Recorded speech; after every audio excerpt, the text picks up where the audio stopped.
Hey, let us once again get into the Uncanny X-Men run where arguably Jim Lee's best work. That's debatable depending on who you are and what you kind of find to be an entertaining comic and art. But there's something about the work that Jim Lee was doing in this Uncanny X-Men run right up before he started that X-Men at number 1, where his art changed. It became different. Still good, still enjoyable, but something about the stuff in this Uncanny X-Men was just so much better, in my opinion. I have to apologize. I mean, people probably don't give a shit, but I try to go through these books and actually in order. Like when I'm doing the X-Men run issues, the 1 through 10 or whatever that Jim Lee did after this, I've been going through them in order. Same thing with like Wildcats, Jim Lee's Image book. I'm going through that in order. Or even like the classic X-Men series. I from this series where I started, I'm going through them in order. But these Uncanny X-Men, I've been doing them all over the place. This issue here, then we go back, and then we go forward. I don't have the entire run. My older brother and I were collecting these books when we were younger, and he's got the majority of them, and so I've only been able to piece together a few of them. So it's out of order. Who cares? I don't think anyone gives a shit. But for some reason, my microscopic OCD wants to go in order, but since this one's already goofed up, we're just going to keep going. Jim Lee started, he always had a big visual, awesome, dramatic style. And you could just see as the stories progressed issue by issue, it was just getting more dynamic and more interesting. This is some really neat stuff. I love this drawing. Like the X-Men team, they gotten together. Gambit's joined up with them. He's still the new guy.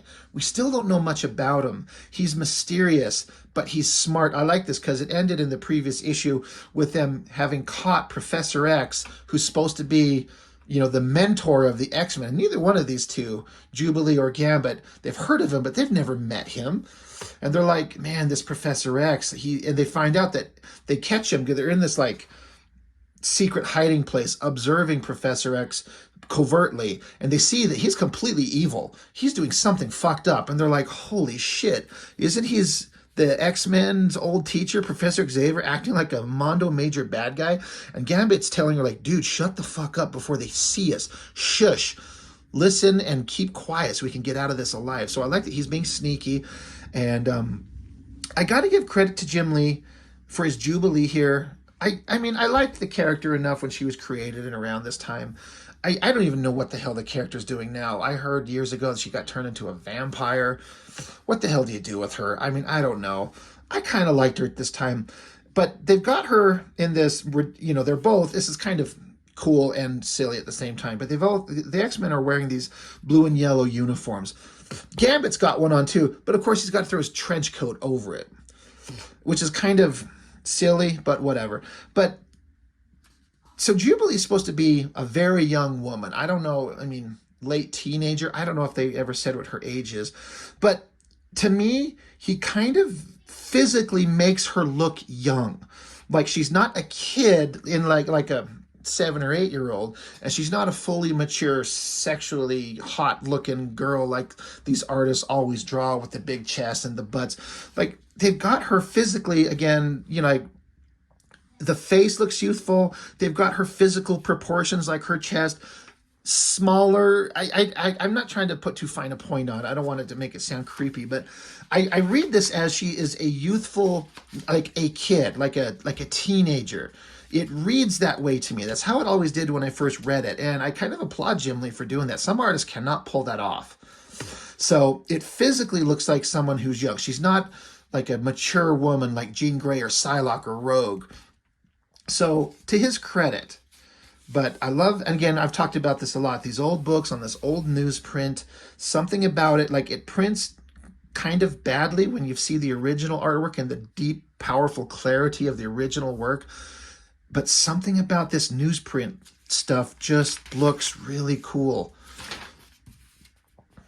And speaking of really cool, this is what they are seeing. You've got Deathbird, right, who I don't know much about the character. I thought she was kind of a bad guy, but she's God, I'm sorry. I wish I could remember exactly what the hell the story was. But she's not exactly a bad guy right here. But Professor X and Gladiator are absolutely supposed to be good guys, especially him. And they're got her in a stranglehold, like they're going to kill her. They got some plans. And Gladiator's like Superman power level. Like he's super invulnerable. He's effectively undefeatable, is how some other characters described him. He's so powerful. So he's got her in a stranglehold. Professor X is up and walking. He's not paralyzed anymore. The dramatic lighting, that panel always looked really good to me. That shot of his face. And then this was an interesting bit of characterization coming up here. Gladiator shoves her down to the ground, and I'm sorry, I was just reading the text to see. Oh yeah. Yeah, Professor X is saying here, your struggles are a wasted effort, Deathbird. Gladiator can break solid steel in his bare hands. It should be only child's play to do the same to your wings. So you may not be able to see it, but she's got some kind of wings on her. These characters, this race of people have like feathers and they're bird-like. So he shoves her to the ground and starts ripping the feathers out of her back. That's pretty fucked up. And Professor X is just watching and thinking this is great. So the characterization that I was talking about just a second ago that I liked, Gladiator's holding her up and choking her to death. And Gambit sees it. He does not like it. He was just advocating for Jubilee to shut the fuck up. We got to be quiet. We got to be careful. We got to get out of this. But he sees this. I don't know that he even knows who this girl is. But he sees them torturing her and going to kill her, and he's not standing for it. He can't help himself. So he kicks open the hiding place they're looking at. Jubilee's freaking out, and he starts attacking. And I was like, oh shit, this Gambit is a badass.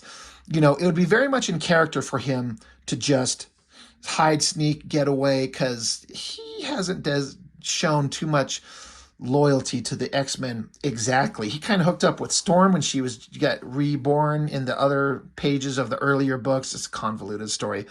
And then through his connection with her, they went through the whole extinction agenda and he met the whole X-Men. He's basically joined the team, but he's brand new.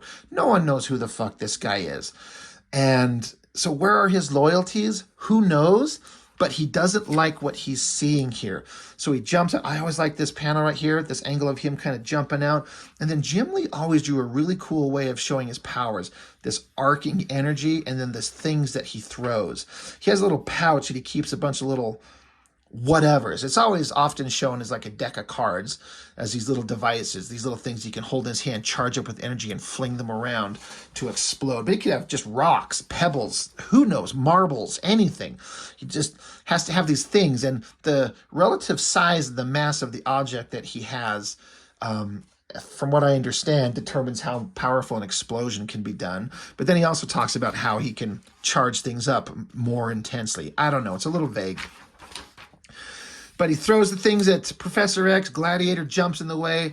The distraction gives Deathbird an opportunity to start slicing at the back of him. Jubilee, being not completely useless, jumps in there and starts kicking at people.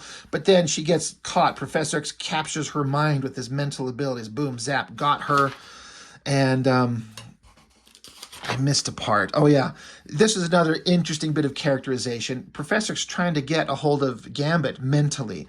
But of course, the dialogue written through Chris Claremont's ridiculous kind of lens, though it always sounds kind of silly the way it's worded. But he says, by the abyss, Gambit's thoughts, like Quicksilver, as hard to grab a hold of as the man himself. So he's trying to use his mental abilities to grab Gambit like he did to Jubilee, but Gambit's just too quick, even in his mind, to get a hold of. So Deathbird and Gambit take on Gladiator, knocking him down, catching him off guard. Gambit's throwing the cape around Professor X's head, throwing him off bounds, grabbing Jubilee off to the side here. But then suddenly, Deathbird, I guess her attack didn't go too well, because now Gladiator, who is a super powerful badass, has got her in the air. They're pausing for a second, and Jubilee, I like this shot. She's got her hands on her head. She's trying to mentally call for reinforcements to Psylocke. She's like, why is she not responding? Why can she not hear us? I'm yelling in my head as loud as I can, but we need help. But she's not responding. Gladiator's got Deathbird, throws her into the wall, busted open, and then I guess on the other side of this wall in a prison was this girl, Lila Cheney. I don't know almost anything about her except that she has ability to teleport. Lucky for the X-Men, I guess, right? But she's like, I'm chained up. As long as I'm chained up, I can't teleport. Get us out of here. So Gambit, he says, I can get you out of that lock. He says Gambit can get her out of the lock. So, okay, great. And this is a funny thing where Gambit says, Jubilee, cover my back. And Jubilee off screen. She's like, how come I got a... Men are such pigs. And then Lila Cheney, she's like, behind you, X-Men, look out.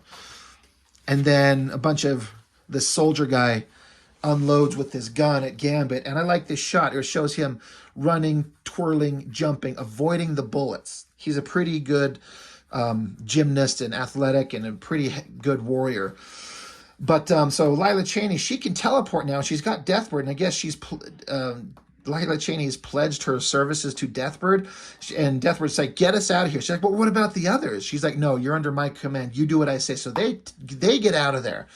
So now Gambit and Jubilee are stuck, and if we're being honest, they might get lucky with Gladiator for a minute, but not for long. So what do? So Gambit says, Jubilee, stop being completely useless like you always are. Throw your little firework, your little multicolored globules of explosive energy jizz. Throw as big and wide a powerful load at them as you can. And he's like, I'm going to charge up these rocks. Let's see what happens when they interact together. Your explosive fireworks and my explosive rocks. Let's just see what happens. The energy and speed of this shot with Gambit flinging his hand up and the things rocketing away, I think that always looked really, really neat. And what happens? Well, you get past the baseball card ads. And you see the Jubilee's energy globs and then Gambit's charged up rocks. They interact. Boom. Massive explosion. Giant explosion. And then here's this big old tower in the background. And down here outside on the ground, far away, there's Wolverine. And he's got this hot girl. He's probably been like putting the moves on. He's probably like tore her up a couple times already. Taking her out for a night on the town, because here he's like, holy shit, that's Jubilee's blast signature, and that's Lilandra's palace. So this girl, whoever she is, allow me, warrior, I can have us there in a flash. And he says, obliged, darling. And she says, after this evening, Strongheart, it's the least I can do. So I'm pretty sure Wolverine tore her ass up, and she was into it, so she's going to fly him up there. Meanwhile, Storm, and you got Banshee, you got Forge, and then one of the other Starjammer characters, I can't remember, but they hear the explosion too. So everyone's like, we got to get up there. Something's going on. So apparently they all arrive basically at the same time. There's Lilandra, you got Psylocke, and like, what the hell's going on? It's like, we were attacked, Lila Cheney got away, Deathbird this. But they're playing it up like, oh shit, these guys don't know that Professor X is, bad guy.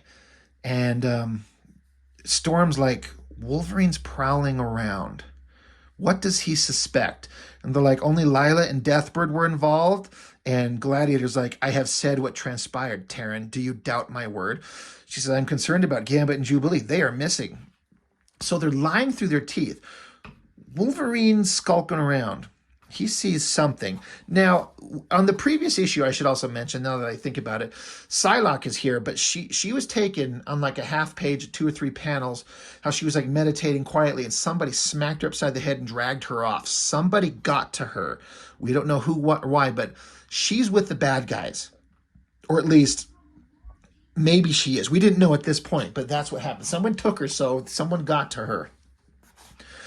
But, Wolverine's skulking around, and Psylocke's like, you looking for something, Wolverine? You see that he dug into something, and he's like, he found something. He's like, not anymore. I got what I need. Angry face, pops his claws, jumps right at Professor X. He's like, I know what I got to do about it. Well, what does he do? He's going after Professor X, and Jim Lee, man, just showing us what the hell is up. He cuts Professor X open and he slits him from neck to nuts, man. Just boom, blood everywhere. Big, awesome shot of the arm. I love the coloring on this kind of monotone thing to kind of emphasize the drama of the whole thing.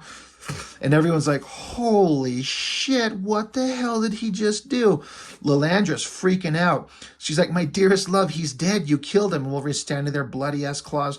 Now, here's the thing. If Wolverine, I guess, I don't know. I was going to say, if Wolverine knows something's up, he should just keep hacking and slashing at everybody. But he doesn't know that who's involved and who's not, I guess, would be correct. So if he starts chopping at everybody, he might kill an innocent person. But all he knows is that if Professor X is who he says he is, he would not be doing or saying what he did. So he knew something was wrong. It's a kind of a hell of a chance that Wolverine took here, but he killed him. He's dead. And so you got the Starjammers. I can't remember. You got Gladiator. But what's funny, or not funny, but it's interesting, now that Professor X is down, Gladiator, he's kind of stumbling, and he's like, this is wrong. Something's wrong. What it is that he's under the control of Professor X, and now that Professor X is down, Gladiator's coming back to his regular senses. Because Gladiator is a good guy. He's a pompous asshole, but he's not a villain. But he's doing villainous shit. Professor X is down. He's kind of coming back to his senses here. And Chode, which is a funny name, they're like, oh shit, we're gonna take out some X-Men. So Psylocke, she gets her little psychic knife hair, zaps Wolverine in the head, and she tells us, as she used to do all the time, my psychic knife is the focused totality of my telepathic powers. Against it, Wolverine, even your mutant healing factor is no defense. Your nervous system is in total spasm. Your mind locked into a fugue state. I'm glad she had to explain all of that to us. I like this shot of Wolverine, like, not down on the ground unconscious, but like this energy pouring off him, like he's just shorting out. Lilandra is happy to see that, at least in her mind, Psylocke is, you know, she knows where her loyalties lie. Psylocke's on her side, but not Forge or Jean Grey or, God, who the hell else is here? I can't remember. Anyway, they're going to take the remaining X-Men that are visible prisoner, and they're like, wait, this isn't, something's going on here. They don't know what the hell's going on. Giant Flash, look, Lila Cheney and Deathbird, they took off. They weren't gone for long. They went and picked up a bunch of big old Rob Liefeld type giant ass guns and start blowing things away, exploding shit, giving them the time to grab the X-Men that are not taken over and teleport themselves out of here. I always really, really liked this small panel and these like black simple shapes of them getting teleported out. That's really cool looking. But they're gone. Lila Cheney's teleporting them Lord knows where. So, and they're like, well, what of Xavier, Lord Chamberlain? Is there hope? And the doctor guy here is like, Wolverine is as good as his reputation. His attack was instantly fatal. And basically, like, they're under the control of somebody else. Their bodies are being possessed. Lila Cheney's under, like, mental control. And so they dissolve the dead body of Professor X, and they're kind of planning what they're going to do next. They're all characters and people that we know, but they're possessed on some level with someone else. Probably Skrulls, if I remember correctly. Anyway, you know, the team, they teleport away. I always thought this shot of Storm was great. The kind of twisting figure, her head and her shoulders and her back. That was a great figure drawing. And Deathbird's kind of explaining, look, I just saved your guys' ass. And there's bigger stuff going on here. We have to plan. We have to prepare. We got to get ready for the next step before we're all screwed. And so they decide they have to do that. And Storm and Forge are having a moment. They've had some kind of burgeoning relationship at some point. I don't know where that started at. One of the things that I always thought was interesting here is this outfit, for example, that dropped my pointer. This outfit that Storm is in, and this outfit that Forge is in. Like, you have to have a sense of fashion design with some of these things. I could never come up with this stuff. I don't get how these designs, these people come up with these designs. They look awesome. And they're really wild and different and weird, and I could never come up with those. Anyway, they have a little moment about, we got a plan, we got to do our thing. So you got Banshee, Stormforge, teaming up with Deathbird. I always thought this face was interesting because I don't know. Does Deathbird, is she supposed to have a different looking face? Because that's how I always read this. Because she's got it's a weird face profile. The nose is really kind of blunted and flat, you know. So I thought that was like a thing with her race, but I think it's just a weird drawing that Jim Lee did. I still like it. The inking is sharp and crisp and cool. But anyway, the good guys are planning their attack. The bad guys are planning their next moves. All this, you know, cool. We're all building up to this big storyline. The part that gets most interesting here is you got Psylocke. She's got Lilandra captured. And you got Jubilee. They got young Jubilee, butt-ass naked. It's a heck of a drawing that Jim Lee did there. So, you know, I'm here to see Jim Lee draw cool female figures. I'm not necessarily here to see Jim Lee draw Wolverine's hairy naked ass, but there it is. That's a pretty good, like, angle on that figure.